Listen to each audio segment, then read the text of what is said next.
just get our macro straight, you know? That's all there is. I like it because we were just talking about the PR answers before this interview. And that was one answer right there. That was the PR I'm answer not going right to there. bullshit you. That was one of those Okay, answers. I was hoping you didn't notice, bro.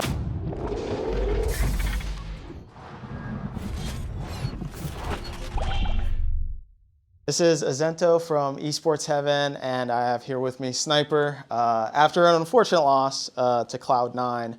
But one good thing that happened was you got a solo kill on Thanatos. What is it about your play style and like how you look for these angles for solo kills? Like what is it that you see that other people aren't seeing when it comes to like exposing a different top laner like every time? I mean, I think I just try to play as aggressive as possible in lane. And I feel like that's kind of how I just find my windows naturally, you know? So the solo kill opportunity just came to me in the moment, and I saw that he was just inting. He was trying to fight me. So I just punished him, got the solo kill, and I just like know in the moment, you know? Uh-huh. So it seems like 100 Thieves, and particularly you, are having growing pains on like macro movements towards mid game and towards late game. Like, what is it about 100 Thieves and also your own unique position in top lane where macro is like kind of your guys' Achilles heel right now? I mean, that's a pretty good question. Our macro obviously hasn't been good at all, as you guys saw from the Cloud9 game. I think we just have like a lot of issues as a team at the moment, and we're just trying to fix those issues day by day. So yeah, we're just trying to give it everything we can to just try and fix these issues as fast as possible, but clearly it didn't show today, so we just have to keep moving forward and just get our macro straight, you know? That's all there is. I like it because we were just talking about the PR answers before this interview. And that was one answer right there. That was the PR I'm not going to right bullshit you. That was one of those answers. I was hoping you didn't notice, bro. I was really hoping you didn't. I was trying to like keep a straight face. I'm sorry. No, it's fine. Because what's funny is, for those that don't know, when we do these interviews, he also can't reveal too much because obviously other teams are going to watch these interviews. So you got to play it a little safe. Sorry, I okay. get it. Yeah, I got get it. No, so River is like your guys', I guess, call it team captain. But when the beginning of the season started, everyone was looking and saying, oh, well, this is kind of a weird hodgepodge group of players in the sense that, well, if River is the captain of this team, obviously English isn't his first language either. So how has it been, I guess, going over that hurdle of like language barrier, and yet, River is obviously this like, he does seem to be a macro kind of genius in a sense. So like, how has it been working with him in that regard? I mean, River's just been an amazing teammate. Like, even though we're 2-6 right now in the standings, we're like at the bottom of the table. He's just been an absolute amazing teammate. He's always just willing to work with me individually and kind of just get me to the next level. So although English isn't his first language, he's like trying his best to just communicate to me in English, and it's just been like an absolute pleasure playing with River. Yeah. So this is kind of like a surreal moment because back in the day, when Viper was a player, your brother, I had interviewed him, and one of the questions that I asked him, which I'm going to ask you now, is he was focusing on one-tricking, and he was getting criticized for one-tricking for the same champion of Riven. Yes, sir. And he had responded, and he said, actually, if there's one thing that I could have changed was how much time that I spent on that champion. I spent too much time playing Riven.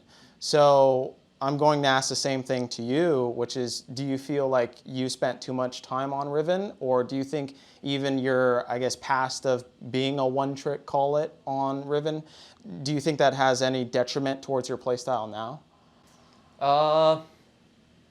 Definitely not. And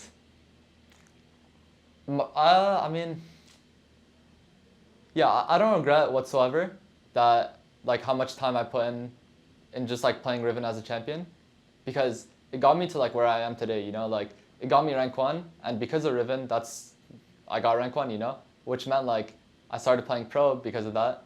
So I don't regret playing Riven as much as I did whatsoever. It's kind of just like how much time I'm willing to put in these other champions as of right now, rather than just like looking at the past and regretting something that has already happened, you know? So Sure. I don't regret it at all. No. Yeah, yeah. Speaking of the whole rank 1 thing, Surdy just beat the LP record, and I believe you were the one that actually beat the LP record before. Not anymore, actually. Oh, you did? Okay, yeah, yeah. So you had done it before, though, right? Like you had gotten, I think, the LP record in North America at one point? Yeah, I did. Yeah. So what do you think about Surdy kind of breaking the entire record? I think Sergi's a really good player. I respect him as a player. I think he deserves it, you know? Like, this guy, he's going to college, you know? Like, he's playing academy scrims, which is like 4 or 5 times a week, while also managing to play solo queue and like stream while he's doing that as well, you know? So that's definitely like a very big accomplishment from a player like him. So, and I think he'll definitely go places, you know? He'll definitely be in the LCS by next year for sure. I think he's a good player. Word, okay. So finally, I want to ask you, I guess, what's the greatest piece of advice that you've gotten from your brother Viper when you entered the LCS? I mean, there's so many things my brother has told me, to be honest. It's kind of hard to say what it was, but out of all the conversations we had, it would definitely be like, just have fun, enjoy the moment, enjoy the process, and kind of just like, just try your best, you know? And I feel like I use that mindset every single day. Okay, okay. And finally, I do want to touch on one thing which I think is one of your biggest strengths that I'm seeing flesh out in the LCS, which is flanking. You seem to be really fucking good at flanking. What is it about flanking and like finding these flank angles during team fights? Like how are you viewing team fights differently, I guess? I mean, as of right now, I think my flanking has been just terrible. Like, the game we played against Cloud9, the first game, if I had gotten like one flank out, one TP flank out, we would have won the game from it. But yeah, because that didn't happen, we lost. So my flanking has been really bad as of right now. Last split, it was a different story. Yeah. So now I'm kind of just relearning things, and yeah, I'm just trying to find the angles that I should be finding, you know? So yeah, like, does that make sense, you know? Yeah. No, it does. Yeah, that's kind of what it was. All right. Well, thank you very much. This has been Azento from Esports Heaven and Sniper from 100 Thieves. Thank you. Thank you for having me.